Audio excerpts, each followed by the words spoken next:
Hello అండి, welcome to my channel. ఈరోజు మన వీడియోలో నోరూరించే రెసిపీ కాజు పన్నీర్ కర్రీ అనమాట. ఇలా మనం ఇంట్లోనే చాలా ఈజీగా డాబా స్టైల్లో చేసుకొని టేస్టీగా తినేయచ్చు. ఈ కర్రీని మనం చపాతీ లేదా నాన్, పూరి, బగారా రైస్ లేదా జీరా రైస్ ఇలా అన్నంతో అయినా తినొచ్చు, లేదా చపాతీలో తిన్నా చాలా బాగుంటుంది. మీరు కూడా ఈ రెసిపీని మిస్ అవ్వకుండా ట్రై చేసి మంచి టేస్ట్ని ఎంజాయ్ చేయండి. ఖచ్చితంగా మీరు కూడా ఇదే స్టైల్లో ట్రై చేశారంటే మంచి డాబా స్టైల్ టేస్ట్ని ఫీల్ అవుతారు. ఇంకెందుకు ఆలస్యం, ప్రాసెస్లోకి వెళ్ళిపోదాము. ఫస్ట్ స్టవ్ ఆన్ చేసుకొని ప్యాన్ పెట్టుకొని 2 to 3 table spoons of oil వేసుకోండి, లేదా నేతిలో అయినా ఫ్రై చేసుకోండి, బాగుంటుంది. చక్కగా జీడిపప్పులు వేసుకొని గోల్డెన్ బ్రౌన్ కలర్ వచ్చే వరకు ఫ్రై చేసుకోవాలి. లో ఫ్లేమ్లో ఫ్రై చేసుకోండి. మంచిగా కలర్ షేడ్ అయిన తర్వాత తీసేసి ఒక బౌల్లో పెట్టుకొని మళ్ళీ అదే ప్యాన్లో పన్నీర్ని చూపిస్తున్నా కదా ఈ సైజులో క్యూబ్లా కట్ చేసుకొని చక్కగా ఇవి కూడా ఈవెన్గా ఫ్రై చేసుకోండి. ఇవి ఓవర్గా ఫ్రై చేయొద్దు, లైట్ గోల్డెన్ కలర్ వస్తే చాలు. ఓవర్గా ఫ్రై అయితే పన్నీర్ అనేది కర్రీలో గట్టిగా అవుతుంది.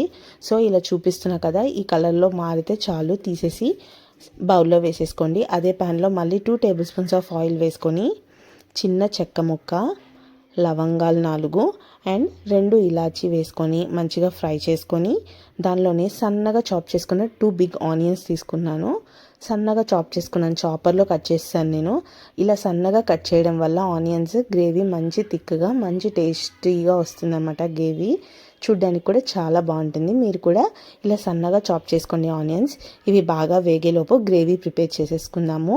ఒక మిక్సర్ గ్రైండర్ తీసుకొని 4 జీడిపప్పులు, చిన్న అల్లం ముక్క, 4 వెల్లుల్లి అండ్ సన్నగా ఇలా 2 టమాటోస్ తీసి కట్ చేసుకొని వేసుకున్నాను. నెక్స్ట్ 2 టేబుల్ స్పూన్స్ ఆఫ్ పెరుగు వేసుకోవాలి. వేసుకొని ఇలా స్మూత్ బ్యాటర్గా ప్రిపేర్ చేసుకొని పక్కన పెట్టేసుకోండి. ఇలా ఆనియన్స్ వేగినాయో లేదో చూద్దాము.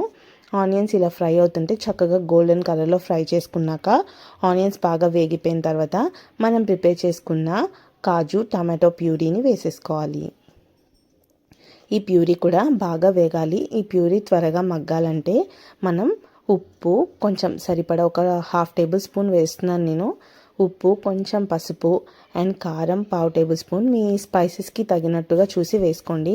అండ్ 1/2 టేబుల్ స్పూన్ ఆఫ్ ధనియాల పౌడర్, చిటికెడంతా గరం మసాలా వేసుకొని ఈ స్పైసెస్ అంతా ఈ ప్యూరీకి బాగా పట్టే వరకు, ఆ మసాలా మొత్తం బాగా ఫ్రై అయ్యే వరకు బాగా ఫ్రై చేసుకోవాలన్నమాట.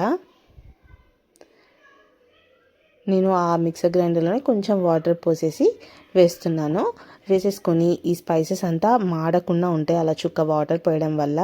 అవి పోసేసుకొని మంచిగా ఫ్రై చేసుకోవాలన్నమాట. బాగా ఈ గ్రేవీ అంతా బాగా దగ్గర పడి పచ్చివాసన పోయి ఫ్రై అయ్యే వరకు ఫ్రై చేసుకోండి. ఇలా బాగా ఫ్రై అయిపోయిన తర్వాత ఇలా ఆయిల్ పైకి తేలాలన్నమాట.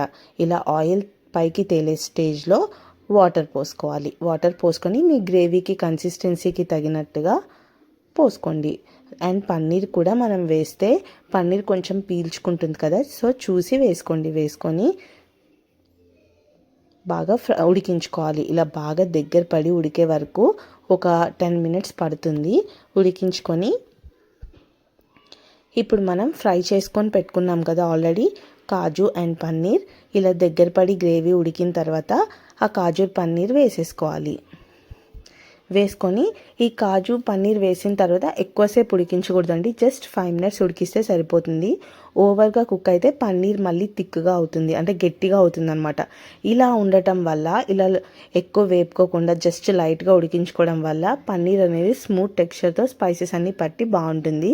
ఫైనల్గా మనం వేయాల్సింది కసూరి మేతి. ఇది మాత్రం మ్యాండేటరీ అండి, వేయండి. కసూరి మేతి వేయడం వల్ల చాలా టేస్టీగా ఉంటుంది. చక్కగా కసూరి మేతి నలుపుకొని వేసుకోండి. అది కూడా ఒకసారి కలుపుకొని ఒక 2 మినిట్స్ ఉడికించుకొని ఫైనల్గా సన్నగా చాప్ చేసుకున్న కొత్తిమీర వేసేసుకొని సర్వ్ చేసుకోవడమే. ఇంకా స్టవ్ ఆపేసి సర్వ్ చేసుకోండి. ఇంతే అండి, చూసారు కదా ఎంతో టేస్టీ పన్నీర్ కర్రీ రెడీ అయిపోయింది. మీరు కూడా మీ ఇంట్లో ఖచ్చితంగా ఈ పన్నీర్ కర్రీని ట్రై చేయండి. ట్రై చేసి మీ ఇంట్లో సర్వ్ చేయండి. అందరికీ తప్పకుండా చాలా బాగా నచ్చుతుంది. అండ్ మీకు ఈ వీడియో నచ్చినట్టయితే లైక్ చేసి షేర్ చేయండి. మరిన్ని వీడియోస్ కోసం మన ఛానల్ని సబ్స్క్రైబ్ చేసుకోండి అండ్ పక్కనే ఉన్న బెల్ ఐకాన్ని క్లిక్ చేయండి.